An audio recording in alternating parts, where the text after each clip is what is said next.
नमस्कार दोस्तों, स्वागत है आपका आपके अपने चैनल में। जैसा कि आप लोग जानते हैं कि केंद्रीय विद्यालय में पीआरटी के एग्ज़ाम चल रहे हैं और आप लोगों को मालूम है कि जो हमारी एनसीईआरटी बुक है रिमझिम, उससे बहुत सारे क्वेश्चन बनकर आ रहे हैं। उसी क्रम में ये क्लास 4 की एनसीईआरटी के सारे ऑब्जेक्टिव क्वेश्चन मैं आपके लोगों के लिए लेके आया हूँ। ये सारे एमसीक्यूज़ करने के बाद आपको पूरी बुक पढ़ने की आवश्यकता नहीं रहेगी। तो फटाफट देखिए, पूरे 14 चैप्टर के पूरी बुक के एमसीक्यूज़ हैं। ये 14 चैप्टर है इस बुक में और इनको अगर आप सॉल्व कर लेते हैं तो पूरी बुक पढ़ने की ज़रूरत नहीं रहेगी, रिवाइज हो जाएगा आपका बहुत जल्दी। तो चलिए देर ना करते हुए शुरू करते हैं। सबसे पहले हमारा चैप्टर है चैप्टर नंबर 1, मन के भोले वाले बादल। ये एक कविता है जिसपे दिखाया गया है कि बादल कैसे होते हैं, वो मन के कैसे हैं और वो क्या क्या करते हैं। ठीक है, ये बादल के ऊपर एक कविता है, मन के भोले वाले बादल। कविता में बादल को किसके समान पंख लगाए हुए बताया गया है। कविता के में जो बादल हैं वो किसके समान पंख लगाए हुए हैं, तो कविता के बादल परियों के समान पंख लगाए हुए हैं। फटाफट एक्सप्लेन करूंगा ताकि जल्दी जल्दी आपका रिवीजन हो जाए। बादलों के थैलों में क्या है? देखिए, बादलों के थैलों में पानी है। किसी की ना सुनते हुए बादल क्या बजाते हैं? किसी की भी ना सुनते हुए बादल ढोल और ढोलक बजाते हैं, है ना। किसी की भी ना सुनते हुए बादल ढोल और ढोलक बजाते हैं। बादल बरसकर कहाँ बाढ़ लाते हैं? बादल बरसकर नदी और नालों में बाढ़ लाते हैं। देखिए, इस तरीके के क्वेश्चन आपके एग्ज़ाम में आ रहे हैं और इसके लिए आपको बुक का पढ़ना होना बहुत ज़रूरी है। जैसे बादल बरसकर कहाँ बाढ़ लाते हैं, तो आप सोचेंगे घर में, समुद्र में, छत पर, नदी नालों में। जब तक आपने चैप्टर नहीं पढ़ा होगा आप इसको टिक नहीं कर पाएंगे। सही आंसर है नदी नालों में। और समय को बचाने के लिए मैं सारे एमसीक्यूज क्वेश्चन लेके आया हूँ आप लोगों के लिए, ताकि आपको पूरी पूरी किताबें ना पढ़नी पड़े, क्योंकि एग्ज़ाम चल रहे हैं और इतना समय अब हमारे पास नहीं बचा है। यह कविता किसके बारे में है? यह कविता बादलों के बारे में है। गुब्बारे जैसे गाल किसके हैं? गुब्बारे जैसे गाल बादलों के हैं।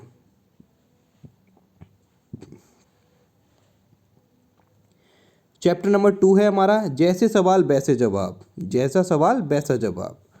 देखिए, इस चैप्टर को थोड़ा सा एक्सप्लेन कर दूंगा। ये अकबर बीरबल की कहानी है। अकबर, बीरबल और ख्वाजा सरा। इसमें 3 लोग हैं, अकबर, बीरबल और ख्वाजा सरा।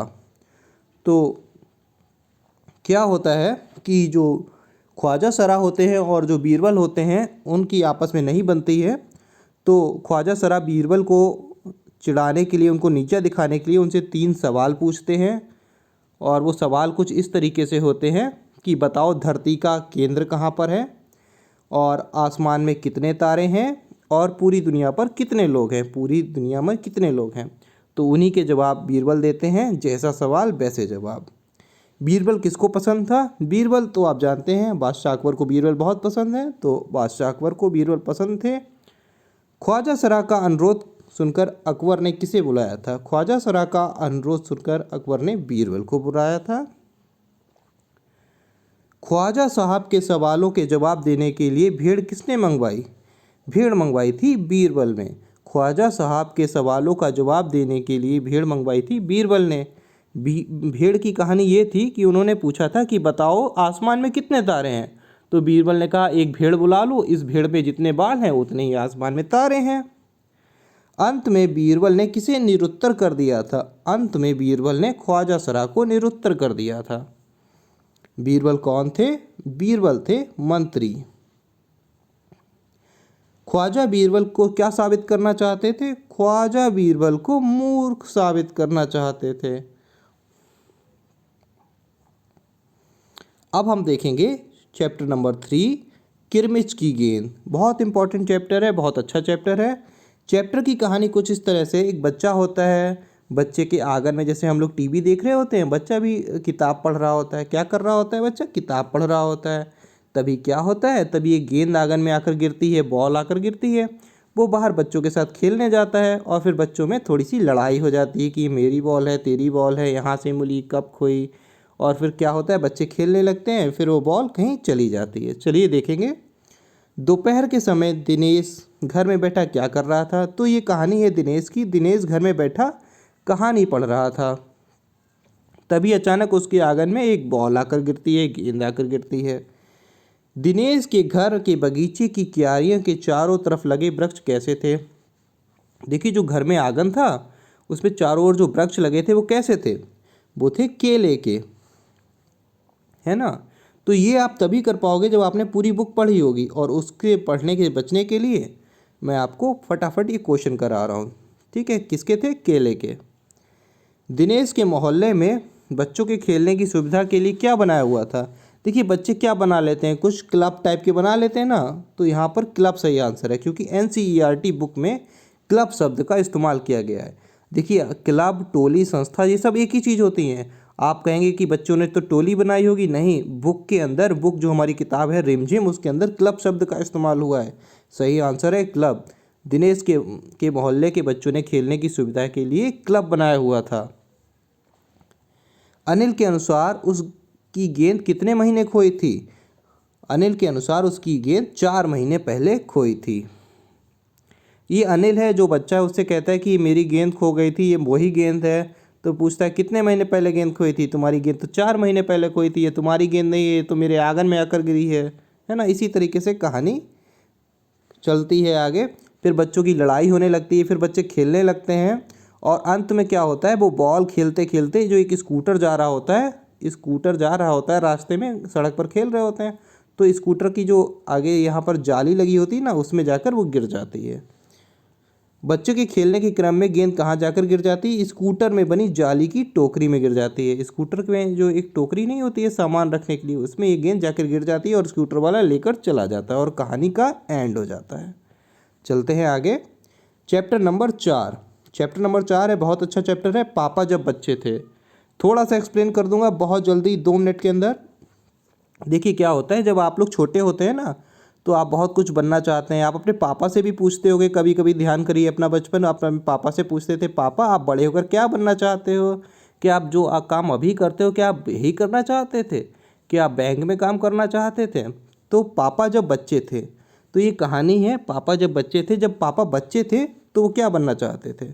ठीक है, सबसे पहले पापा बनना चाहते थे चौकीदार। देखिए आप लोग, सब लोगों ने चौकीदार देखा होगा, है ना, कितना मज़ेदार काम है उसका, जागते रहो चिल्लाता है।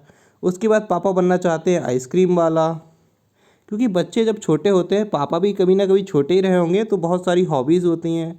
तो पहले वो चौकीदार बनना चाहते थे, फिर वो आइसक्रीम वाला बनना चाहते थे, उसके बाद वो शंटिंग करने वाला बनना चाहने लगे। शंटिंग होती है रेलवे में, शंटिंग वाला यानी रेल के डिब्बों की शंटिंग होती है, उसकी साफ़ सफाई धुलाई वगैरह, उसे शंटिंग कहा जाता है। ठीक है, तो पापा पहले चौकीदार बनना चाहते थे, फिर आइसक्रीम वाला, फिर वो शंटिंग का काम करने वाला बनना चाहते हैं, और फिर वो कुत्ता बनना चाहते हैं उसके बाद, कि मैं कुत्ता बनूंगा बड़े होकर। और उसके बाद अंत में वो कहते हैं कि मुझे इंसान बनना है। ठीक है, यही इस कहानी है। चलते हैं देखते हैं। शुरुआत में पापा क्या बनना चाहते हैं? तो शुरुआत में पापा बनना चाहते हैं चौकीदार, उन्हें सबसे पहले चौकीदार बनना पसंद होता है। उसके बाद वो देखते हैं एक आइसक्रीम का ठेला, वो कहते हैं नहीं भैया मैं तो आइसक्रीम वाला बनूंगा अब। और आइसक्रीम वाले का ठेला कैसा था? चटकदार हरे रंग का। आइसक्रीम वाले का ठेला किस रंग का था? चटकदार हरे रंग का था। पापा आइसक्रीम का ठेला कहाँ खड़ा करना चाहते थे? स्टेशन के पास। क्यों? क्योंकि अब तक वो शंटिंग करने वाला बनना भी चाहने लगे थे। वो सोचते थे कि मैं जाके शंटिंग भी कराऊंगा रेलवे की, और आइसक्रीम भी स्टेशन के पास बेच लूँगा, और रात में मैं चौकीदार भी बन जाऊँगा। मतलब वो इतने सारे काम करना चाहते थे। ठीक है, अंत में क्या होता है? अंत में पापा सोचते हैं, कुत्ते को देखते हैं, और वो सोचते हैं कि क्यों ना मैं कुत्ता बन जाऊं, आराम से दिन भर घूमूंगा इधर उधर, कुत्ते की तरह खुजलाऊंगा। और एक दिन वो कुत्ता बनने की एक्टिंग कर रहे थे, तभी वहाँ पर एक फ़ौजी आ जाता है। फ़ौजी उनसे कहता है ये तुम क्या बने हो? तो वो कहते हैं मैं कुत्ता बना हूँ। तो फ़ौजी उनसे डांट कर कहता है कि पहले इंसान तो बन लो। अंत में फ़ौजी के कहने पर पापा ने क्या बनने का निश्चय किया? इंसान। वो बाद में कहते हैं कि मुझे सिर्फ इंसान बनना है। और ये बहुत अच्छी बात भी है कि हम सब लोगों को कुछ भी बनने से पहले इंसान बनना चाहिए।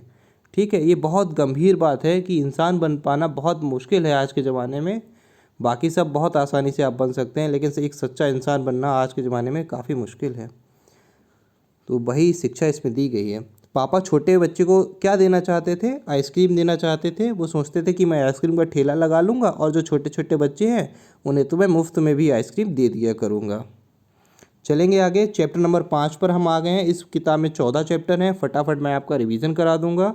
ठीक है, दोस्त की पोशाक, ये बहुत अच्छी कहानी है। दोस्त की पोशाक, देखिए इसमें दो दोस्त होते हैं, एक होते हैं नसरुद्दीन, इनका नाम मैं एन से लिख देता हूँ नसरुद्दीन, और एक होते हैं जमाल साहब जिनका नाम मैं जे से लिखता हूँ। नसरुद्दीन और जमाल साहब, जमाल साहब नसरुद्दीन के घर मिलने आते हैं और ठीक है, काफ़ी दिनों के बाद मिलते हैं। तो नसरुद्दीन कहता है जमाल साहब चलो मोहल्ले में घूम कर आते हैं, जैसे कि हम लोग भी घूमते हैं ना, आसपास के अपने मोहल्ले में कोई दोस्त आ जाता है तो चलो और मोहल्ले में घूमते हैं, थोड़ा गली वली में चक्कर लगाते हैं, लोगों से मिलते हैं। तो ठीक है, उसी तरीके से जमाल साहब भी आते हैं नसरुद्दीन के घर, फिर कहते हैं कि चलो अब घूम लिया जाए, नसरुद्दीन कहता है। तो जमाल साहब कहते हैं कि नहीं भाई, मेरी जो पोशाक है वो थोड़ी सी अच्छी नहीं है। तो नसरुद्दीन कहता है ये लो मेरी नई पोशाक, इसे पहनो, और भड़कीली सी ये पोशाक, इसे पहन कर चलते हैं। तो वो कहते हैं ठीक है। फिर दोनों मिलने जाते हैं, पहले पड़ोसी के पास पहुंचते हैं तो वो कहते हैं इनसे मिलो, ये मेरे दोस्त हैं जमाल साहब, इन्होंने जो पोशाक पहनी है वो मेरी है। इस बात पर बाहर आकर जमाल साहब गुस्सा करते हैं, कहते हैं यार ये तुमने क्या कहा, मेरी ये कहने की क्या ज़रूरत थी कि जो मैंने कपड़े पहने, जो पोशाक पहनी वो तुम्हारी है। वो कहते हैं ठीक है। फिर जब वो दूसरे दोस्त से मिलने जाते हैं दूसरी जगह, तब वो कहते हैं ये है मेरे दोस्त जमाल साहब और इन्होंने जो पोशाक पहनी है वो इन्हीं की है।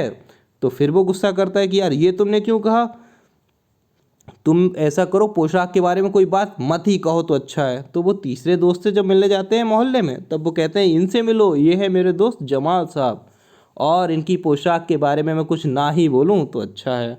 तो ये एक फ़नी सी स्टोरी है। इसका सेंस ये है कि हमें कपड़े अपने पे ही पहनने चाहिए, किसी के कपड़े भले से चाहे अच्छे हों बुरे हों हमें नहीं लेने चाहिए, हमें मांगे हुए कपड़े नहीं पहनने चाहिए। जैसे भी हमारी हैसियत है, जो भी हमारे कपड़े हैं उन पे संकोच नहीं करना चाहिए और अपने ही कपड़े पहनने चाहिए।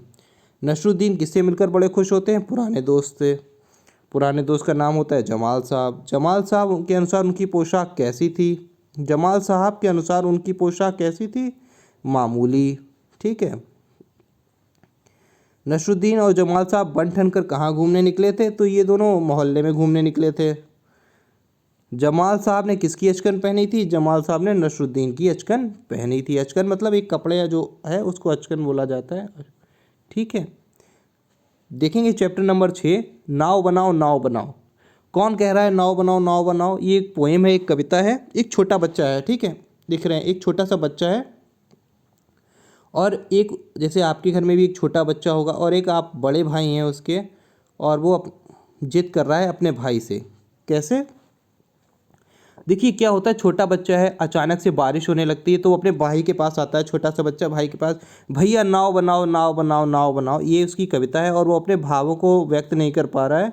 मतलब वो कहता है कि भैया जल्दी से नाव बना दो, कहीं ऐसा ना हो बारिश रुक जाए, पानी भर गया है, और रंग बिरंगे कपड़े वो ले आओ, कागज़ ले आओ, और मेरी गुल्लक मत टटोलो, मेरी गुल्लक में कहाँ पैसे होंगे, अपनी गुल्लक से पैसे निकाल के ले आओ, रंग बिरंगे कागज़, और उनके लिए उनसे मेरी नाव बना कर दे दो। ये इस कहानी कविता में है। ठीक है।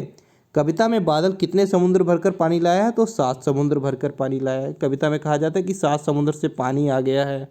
बच्चा कहता है कि 7 समुद्र से भैया पानी आ गया है, बादल भर के पानी ले आए हैं, अब मेरे लिए नाव बना दो। कभी अपने भैया को किसका सागर भरकर लाने को कहता है, रस का सागर। भैया रस का सागर भरकर तुम भी ले आओ, जल्दी से मेरी नाव बनाओ। कभी के घर के पास की गली कैसी है, कभी के घर के पास की गली कैसी है, टेढ़ी मेढ़ी। ठीक है, टेढ़ी मेढ़ी गलियां होती है ना जिनमें पानी भर जाता है। कभी भैया से कागज़ लाने को कहता है, कैसे, रंग बिरंगा कागज़ लाने के लिए कहता है कि रंग बिरंगा कागज़ लाओ, और पानी पड़ने पर क्या हो जाता है, क्या भर जाएगा, पानी भरने पर लंबी चौड़ी गली जो है वो भर जाएगी, है ना। बच्चा क्या टटोलने से मना कर रहा है, बच्चा कहता है अपनी गुल्लक, मेरी गुल्लक मत टटोलो, है, मेरी गुल्लक मत टटोलो, भैया अपनी गुल्लक से लेकर आ जाओ, भैया अपनी गुल्लक से तुम लेकर आ जाओ पैसे और उससे मेरी नाव बनाओ। तो क्या टटोलने से मना करता है, अपनी गुल्लक टटोलने से वो मना करता है। कहता है भैया मेरी गुल्लक मत टटोलो, अपनी गुल्लक से पैसे निकालो और उससे रंग बिरंगा कागज़ लाओ और मेरी नाव बना दो जल्दी से। अध्याय 7, दान का हिसाब। बहुत अच्छी किताब कहानी है ये एक राजा की कहानी है जो बड़ा कंजूस होता है और वो दान नहीं देता। तभी उसके राज्य में अकाल पड़ जाता है और उसको सबक सिखाने के लिए एक सन्यासी बाबा उससे कहते हैं कि मुझे सिर्फ 1 रुपये का दान दे दो, मुझे सिर्फ 1 रुपये का दान दे दो 20 दिन के लिए। लेकिन हर बार वो दान क्या होना चाहिए, एक दिन मैं 1 रुपया लूँगा, दूसरे दिन मैं 2 रुपये लूँगा, तीसरे दिन मैं 4 रुपये लूँगा, ऐसे करके वो आगे दुगना होना चाहिए, मतलब मल्टीप्लाई बाई 2 होना चाहिए हर दिन के हिसाब से। तो वो कहता है ये कौन सी बड़ी बात है। राजा कहता है ये तो मैं आपको इतना तो दान में दे ही सकता हूँ, ठीक है। लेकिन जब ऐसे करके 20वां दिन आता है तो फिर बहुत रुपया हो जाता है, करीब 10 लाख रुपए खर्च हो जाते हैं, है ना। तब उसके दिमाग ठिकाने आते हैं। तो ये इस कहानी के में है दान का हिसाब। चलिए देखते हैं। राजा की राजसभा में किस प्रकार के लोग आते थे। राजा की राजसभा में नामी लोग आते थे। क्यों नामी लोग आते थे? क्योंकि राजा इतना गंदा और बदतमीज़ था कि वो आम लोगों को घुसने ही नहीं देता था। उसे मालूम था लोगों को कि इसकी सभा में तो कुछ मिलना नहीं है मुझे, तो नामी लोग ही आते थे। यही एनसीईआरटी बुक में लिखा हुआ है, यही आपकी बुक में लिखा हुआ है और यही आपको करना है। आपने अगर बुक नहीं पढ़ी होगी तो आप इस तरीके के क्वेश्चन के आंसर नहीं कर पाएंगे। तो राजा की राजसभा में नामी लोग आते थे।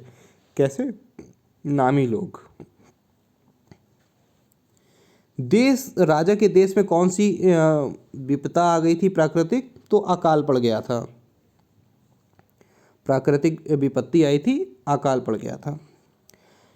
प्रजा ने क्या कहा था? देखिए प्रजा ने क्या कहा था, प्रजा ने 10,000 रुपये मांगे थे, ठीक है। तो प्रजा ने कहा था कि राजा जी हमें 10,000 रुपये दे दो, हम अपना जो है गुजारा कर लेंगे। तो राजा ने कहा था कि नहीं, मैं 10,000 रुपये भी नहीं दूंगा। राजा ने सब कुछ देने से मना कर दिया था। तभी एक सन्यासी आ जाता है उसको सबक सिखाने के लिए। किनकी मदद करना राजा का कर्तव्य होता है? तो ज़रूरतमंदों की मदद करना राजा का कर्तव्य होता है। अच्छा, राजा कैसे कपड़े पहनता था? लकदक, यहाँ पर ये शब्द लिखा है लकदक, ठीक है। तो ये आप तभी कर पाओगे जब आपने बुक पढ़ी होगी, इसीलिए मैं ये लेकर आया हूँ, मैं बार बार कह रहा हूँ। लकदक, लकदक तरीके के कपड़े, मतलब लचक बचक, खूब चमकदार, खूब अच्छे, कुछ महंगे लकदक कपड़े पहनता है, ठीक है राजा। राजा किसे दान देने को तैयार हो गया? राजा एक सन्यासी को दान देने को तैयार हो जाता है। चलेंगे आगे, चैप्टर नंबर 9 स्वतंत्रता की ओर। बहुत इंपॉर्टेंट चैप्टर है ये, गांधी जी से रिलेटेड है। देखिए बहुत अच्छा चैप्टर है ये उस समय की बात है जब नमक का जो है हमारे ऊपर प्रतिबंध लगा दिया गया था कि अब आप लोग नमक नहीं बनाएंगे, टैक्स देना पड़ेगा। गांधी जी की दांडी यात्रा जो है ना, नमक तोड़ो कानून वाली, उससे संबंधित है ये चैप्टर। क्या होता है, एक छोटा सा बच्चा होता है और वो गांधी जी के साबरमती आश्रम, जो अहमदाबाद वाले आश्रम में रह रहा होता है। वो सबको देखता है कि वहाँ पर कभी लोग आते हैं, कहीं लोग जाते हैं। वो समझ जाता है कि कुछ ना कुछ चल रहा है, कुछ बड़ा मूवमेंट चल रहा है, लेकिन कोई भी उस बच्चे को बताता नहीं कि क्या चल रहा है, कौन सा आंदोलन होने वाला है, ठीक है। उसकी एक बकरी भी होती है, उस बकरी का दूध गांधी जी पीते हैं, है ना। तो गांधी जी को वो बकरी भी पसंद होती है। उस बच्चे की देखभाल की जिम्मेदारी इस बच्चे की होती है, उस बकरी की। बाद में उसे कहीं से पता चलता है कि ये तो नमक तोड़ो कानून यानी दांडी मार्च चल रहा है ना। तो वो कहता है कि वो जिद करता है कि मैं भी जाऊंगा, मैं भी चलूंगा आपके साथ। तो फिर वो हिम्मत करके गांधी जी से कहता है कि मैं भी आपके साथ चलूंगा। गांधी जी कहते हैं नहीं, तुम यहीं रुको, तुम अभी छोटे बच्चे हो, और ऐसा है अगर तुम कुछ करना ही चाहते हो तो तुम अपनी बकरी का ध्यान रखना। अगर ये बकरी जो है बीमार पड़ गई तो मैं किसका दूध पीऊँगा। तो उस बच्चे को समझ में आ जाता है कि हाँ, ये मेरा काम भी बहुत अच्छा है, मैं बकरी का ही ध्यान रखता हूँ, इसी से जो है मैं कुछ ना कुछ तो कर ही पा रहा हूँ देश की सेवा के लिए। ये बकरी की सेवा, मतलब बकरी का ध्यान रखना भी कोई छोटा काम नहीं है। साबरमती आश्रम में रहने वाला धनी, और इस जो बच्चा है ना, ये धनी का मतलब यहाँ पर आप पैसे वाले से मत लीजिएगा, ये जो बच्चा है उसका नाम है यहाँ पर धनी, ठीक है। जिस बच्चे की हम लोग बात कर रहे हैं। धनी कितने साल का था? तो फटाफट बताइए, धनी कितने साल का था?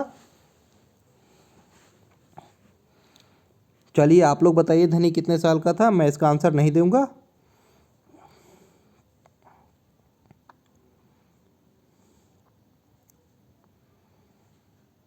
धनी 9 साल का था। गांधी जी और सभी लोग किसके लिए लड़ रहे थे? सभी लोग भारत की स्वतंत्रता के लिए लड़ रहे थे। गांधी जी और उनके साथी कहाँ बैठकर भोजन कर रहे थे? ये सब लोग बैठकर एक बगीचे में भोजन कर रहे थे। धनी ने बिन्नी, बिन्नी बकरी का नाम है, बकरी बिन्नी का नाम है बिन्नी। धनी ने बिन्नी को किससे बांध दिया था? तो धनी ने बिन्नी को नींबू के पेड़ से बांधा था। गांधी जी अपनी यात्रा किस प्रकार कर रहे थे? पैदल यात्रा कर रहे थे। बिन्नी कौन थी? अब क्वेश्चन डायरेक्ट ऐसे ही आएगा कि स्वतंत्रता की ओर वाले जो चैप्टर है रिमझिम बुक का एनसीईआरटी का, उसमें बिन्नी कौन थी? तो बिन्नी कौन थी? बिन्नी एक बकरी थी। ये आप तभी कर पाओगे जब आपने पूरी बुक पढ़ी होगी या फिर आपने ये वीडियो देखा होगा पूरा। चलो अब पढ़ते हैं चैप्टर नंबर 10, थप्प रोटी थप्प दाल। ये क्या होता है? देखिए बच्चे खेलते हैं ना, हाउस हाउस खेलते हैं या घर बनाने वाला खेलते हैं या सब्जी मतलब खाना बनाने वाला खेलते हैं। तो ये गेम है, एक छोटा सा खेल है जिसमें बच्चे बहुत सारा खाना बनाना वाला सीखते हैं कि चलो आओ खाना बनाते हैं सब लोग, उस तरीके से खेलते हैं ना, बस वही गेम है। ठीक है। मुन्नी के साथ रोटी बनाने का अभिनय कौन करता है? तो नीना करती है। मुन्नी के साथ रोटी बनाने का अभिनय नीना करती है। नाटक में टिंकू क्या पकाता है? नाटक में टिंकू क्या पकाता है? दाल पकाता है। आधा खाना खाकर बच्चे क्या करते हैं? देखो आधा खाना खाकर बच्चे थक जाते हैं और वो सो जाते हैं। आधा खाना खाकर सारे बच्चे सो जाते हैं। छीके पे क्या रखा होता है? देखो छीका क्या होता है? छीका मतलब ये नहीं खांसी छींकने वाला छीका नहीं, छीका एक ऊपर से टांग देते हैं ना ताकि बिल्ली वगैरह कुछ ना पहुंच सके। कुछ देखिए कुछ बर्तन को ऊपर से टांग दिया जाता था पुराने ज़माने में, तो ताकि बिल्ली वगैरह उस पर ना पहुंचे, तो छीके में रोटी रखी होती है। आधी रात और आधी रोटी और भात खाकर कौन कौन खा जाता है? आधी रात को रोटी और भात तो बिल्ली खा जाती है ना। चलेंगे आगे, चैप्टर नंबर 11, पढ़ाकू की सूझ। पढ़ाकू की सूझ ये चैप्टर बहुत अच्छा है, मुझे बहुत पसंद है, क्योंकि इस चैप्टर में बताया गया कि बहुत ज़्यादा पढ़ा लिखा होने वाला व्यक्ति भी बहुत परेशान रहता है और कहीं ना कहीं वो काम चोरी करता है। कौन करता है? पढ़े लिखे लोग ही काम चोरी करते हैं। देखिए टैक्स कौन बचा रहा है? मतलब टैक्स जो है पढ़े लिखे लोग ही कहीं ना कहीं से सरकार को बेवकूफ़ बनाने के प्रयास करते हैं। तो मतलब पढ़ाकू, बहुत ज़्यादा पढ़ाकू होने का मतलब भी अगर आप सही इस्तेमाल नहीं कर पा रहे तो वो ख़राब है, ये इस कहानी में बताया गया है। ठीक है। तो इसमें कहानी है पढ़क्कू कैसा है। देखिए पढ़क्कू कौन था? पढ़क्कू कैसा था? पढ़क्कू काफ़ी तेज था। ठीक है। स्टोरी बता देता हूँ पहले मैं आपको 1 मिनट के अंदर। एक व्यक्ति होता है पढ़क्कू और वो क्या कहता है, वो हर जगह से मतलब कुछ ना कुछ अपना सोचता रहता है, विचारता रहता है। एक दिन उसे कोल्हू का बैल दिख जाता है। कोल्हू समझते हैं ना, एक बैल ऐसा होता है, इसमें एक ऐसे बैल बंधा होता है और वो चारों तरफ ऐसे ऐसे चक्कर लगाता रहता है, कोल्हू का बैल। ठीक है। और उसका मालिक यहाँ पर बैठा आराम कर रहा होता है, दूर सो जाता है, आराम करता रहता है। तो कोल्हू कहता है, पढ़क्कू कहता है कि तुमको ये बात कैसे पता चलती कि ये बैल जो है वो घूम रहा है और एक जगह रुका नहीं, हो सकता है वो कहीं रुक जाए। तो वो कहता है नहीं भैया ऐसा नहीं हो सकता, क्योंकि उसके गले में एक घंटी बांध रखी है मैंने, घंटी, और जो घंटी बजती रहती है तो मैं समझता हूँ कि वो गोल गोल चक्कर लगा रहा है और मैं आराम से बैठा रहता हूँ। तो ये कहता है पढ़क्कू ऐसा भी तो हो सकता है कि वो अपने ही एक जगह खड़ा हो जाए और अपनी गर्दन ऐसे टन टन टन टन टन टन हिलाता रहे, तब तुम सोचोगे कि वो चक्कर लगा रहा है और वो तो चक्कर नहीं लगा रहा होगा। तो ये व्यक्ति होता है, ये व्यक्ति ये कहता है कि भैया ऐसा है, मेरा बैल इतना पढ़ा लिखा नहीं है आपकी तरह कि वो ऐसे टन टन टन टन चक्कर लगाएगा और काम चोरी करेगा। ठीक है। तो ये बहुत फनी स्टोरी है और यहीं पर कहानी ख़त्म हो जाती है। चलेंगे आगे। पढ़क्कू कैसा था? पढ़क्कू काफ़ी तेज था। पढ़क्कू क्या विषय पढ़ता था? वो तर्कशास्त्र। तर्कशास्त्र समझते हैं ना, रीजनिंग। वो हमेशा रीजनिंग पढ़ता रहता था और उसी की तरह से तर्कशास्त्र के वो क्वेश्चन सॉल्व करता रहता था। पढ़क्कू ने बैल के मालिक को क्या समझा? वो समझा बड़ा गजब आदमी है जे, है ना, ये तो बड़ा गजब आदमी है, इसका बैल घूमता रहता है और ये वहीं पर सो जाता है। कि ऐसा तो मतलब कैसे सो जाता है, इसके काम को देखता भी नहीं है। तो कैसा आदमी समझा था? गजब आदमी समझा था। इंपॉर्टेंट क्वेश्चन है। बैल की गर्दन में क्या बंधी हुई थी? घंटी बंधी हुई थी। तभी तो उस घंटी की आवाज़ से वो पहचान लेता था उसका मालिक की उसका बैल चल रहा है, टन टन टन जब आवाज़ होती थी। देखिए ये चैप्टर नंबर 12 है और 14 चैप्टर है। 2 चैप्टर बाद ये वीडियो ख़त्म हो जाएगी। बहुत जल्दी मैंने आपको कवर कराने का प्रयास किया है। कोई गलती रह गई हो, कोई सुधार आप लोग चाहते हो तो प्लीज़ कमेंट बॉक्स में बताइएगा। सुनीता की पहली कुर्सी, पहिया कुर्सी, सॉरी, सुनीता की पहिया कुर्सी क्या है इस कहानी में, मैं बता देता हूँ। देखिए क्लास के अंदर बहुत सारे बच्चे ऐसे पढ़ते हैं जो कहीं ना कहीं से दिव्यांग भी होते हैं, कुछ ना स्पेशल चाइल्ड भी आपको देखने को मिलेंगे। अभी आप जब आपका सिलेक्शन हो जाएगा तब आप देखोगे कि किसी बच्चे को कम दिखता है, कोई बच्चा सही से चल नहीं पाता, कोई बच्चा सही से बोल नहीं पाता, लेकिन फिर भी आपको उनके साथ एक समानता का व्यवहार करना है, क्योंकि अब आप एक शिक्षक बनने वाले हो। है ना। तो ये कहानी यही बताती है, एक सुनीता होती है जो सही से चल नहीं सकती और वो एक पहिया कुर्सी से चलती है, और लोग उसके साथ किस तरीके का व्यवहार करते हैं। मार्केट जाती है तो वो क्या क्या उसके साथ बदलाव होते हैं उसके जीवन में, कौन लोग उससे किस तरीके से मिलते हैं, ये इस कहानी में बताया गया है। सुनीता कितने बजे सोकर उठी है? देखिए सुनीता जो है वो 7 बजे सोकर उठती है। ठीक है, 7 बजे सोकर उठती है। सुनीता को अकेले कहाँ जाना था? सुनीता को अकेले बाजार जाना था। ठीक है, सुनीता को अकेले बाजार जाना था। अचार की बोतल कहाँ पर रखी हुई थी? अचार की बोतल अलमारी में रखी थी। सुनीता की माँ ने बाजार से क्या मंगवाया था? देखिए चीनी खत्म हो गई थी इनके घर में। ठीक है, तो सुनीता की माँ कहती है बेटा जाके तुम चीनी ले आओ बाहर से, बाजार से। तो वो चीनी लेने अपनी पहिया कुर्सी, आपने देखा होगा ना जो बच्चे चल नहीं पाते वो पहिए वाली कुर्सी से चलते हैं वैसा, तो उस कुर्सी को लेकर वो चीनी लेने मार्केट जाती है, और फिर वहाँ मार्केट में लोग उसके साथ अलग अलग तरीके का व्यवहार करते हैं। यही पूरी कहानी में दिखाया गया है, और लास्ट में शिक्षा मिलती है कि हमें सबके साथ समान व्यवहार करना चाहिए। सड़क पार करते समय सुनीता को कौन दिखाई देता है? सड़क पार करते समय सुनीता को फरीदा दिखाई देती है, एक और बच्ची है जो एक अच्छी बच्ची है, फरीदा। सुनीता ने नाश्ता करते हुए माँ से क्या मांगा? सुनीता ने नाश्ता करते हुए माँ से अचार मांगा था। कहा था माँ अचार दे दो, तो माँ ने कहा था बेटा खुद ले लो, अलमारी में रखा है। ठीक है, बस इतनी सी कहानी है और बहुत प्यारी कहानी है। अब हम लोग चैप्टर नंबर 13 पे आ गए हैं। चैप्टर नंबर 13 है हुदहुद। ये एक पक्षी का नाम है, पक्षी है, एक बर्ड है, हुदहुद बर्ड। ठीक है, बहुत सुंदर पक्षी होता है हुदहुद। चलिए कहानी क्या है? कहानी में क्या है? कहानी 2 पार्ट में है। एक पहले में तो हुदहुद के बारे में बताया गया है, और दूसरे में सुलेमान राजा की थोड़ी सी कहानी है। मैं बता देता हूँ क्या है। देखिए सुलेमान राजा अपने उड़न खटोला, जो आप उड़ने वाली कालीन आपने सुना होगा ना, उस पर सुलेमान राजा कहीं जा रहे होते हैं तो उन्हें लगती है धूप। तो वो गिद्ध से कहते हैं, गिद्ध गिद्ध पक्षी से कहते हैं कि तुम आप लोग आके मेरे ऊपर ऐसे बना लो तो मुझे धूप नहीं लगेगी। तो गिद्ध भैया कह देता है, मना कर देता है, मना। तो गिद्ध मना कर देता है कि हाँ भैया हम तो नहीं करेंगे। तो वो कहते हैं किससे? हुदहुद पक्षी से। तो हुदहुद पक्षी कहते हैं ठीक है हम छोटे हैं लेकिन हम लोग आपस में मिलकर ये कर लेंगे आपके ऊपर, तो आपको धूप नहीं लगेगी। वो कहेंगे वाह आप तो बहुत अच्छे हो, चलो मैं तुम्हें एक वरदान देता हूँ, क्या मांगते हो तुम? तो सारे हुदहुद पक्षी कहते हैं कि हमारे ऊपर सोने का मुकुट आ जाए। तो वो कहते हैं ठीक है, सबके खुद सारे हुदहुद पक्षियों के ऊपर सोने का मुकुट आ जाता है। लेकिन फिर लोग उनका शिकार करने लगते हैं। तो हुदहुद पक्षी फिर आकर सुलेमान से कहते हैं कि सुलेमान जी ये सोने का मुकुट नहीं चाहिए, पंखों वाला ही मुकुट दे दो। तो वो कहते हैं ठीक है तुम्हारे ऊपर पंखों वाले मुकुट आ जाएंगे। ठीक है, बस इतनी सी बात होती है। और दूसरे पार्ट में हुदहुद के बारे में बताया गया कि हुदहुद पक्षी कैसा है, ये पूरे विश्व में पाया जाता है और ये बहुत सुंदर है। इसकी गर्दन कैसी होती है? इसकी गर्दन बादामी रंग की होती है। और इसके पंख कैसे होते हैं? पंख काले होते हैं।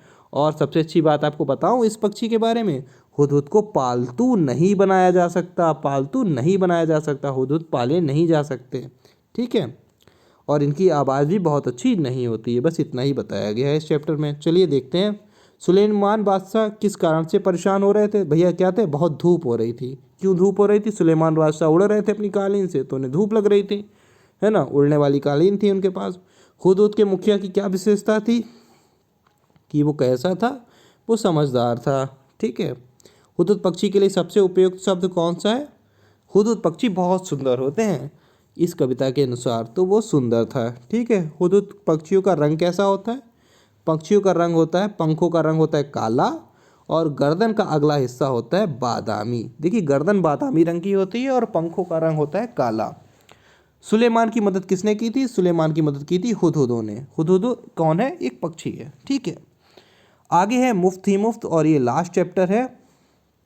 क्या होता है? ये चैप्टर है भीखू भाई। भीखू भाई को मैं बी से लिखूंगा। और ये क्या है? नारियल खरीदने जाते हैं, नारियल। ठीक है, नारियल खरीदने जाते हैं। 2 रुपए का नारियल होता है।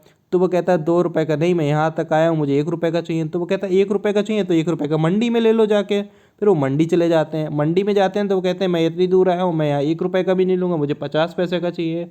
तो मंडी वाला कहता है तो ऐसा है तो आप समुद्र के किनारे, नदी के किनारे ले लो जाके। तो वो नदी के किनारे जाते हैं तो वो कहते हैं मैं यहाँ तक आया हूँ, मैं 50 पैसे का भी नहीं लूँगा।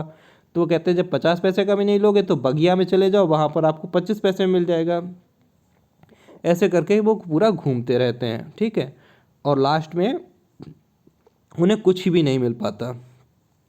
चलिए देखते हैं भीखू भाई ने क्या खाने का मन हुआ। तो उनका खाने का मन हुआ था नारियल। भीखू भाई स्वभाव से कैसे व्यक्ति थे? भीखू भाई स्वभाव से कंजूस व्यक्ति थे। मंडी में क्या फैला हुआ था? मंडी में तो आप जानते हैं कोलाहल यानी बहुत शोर फैला हुआ था।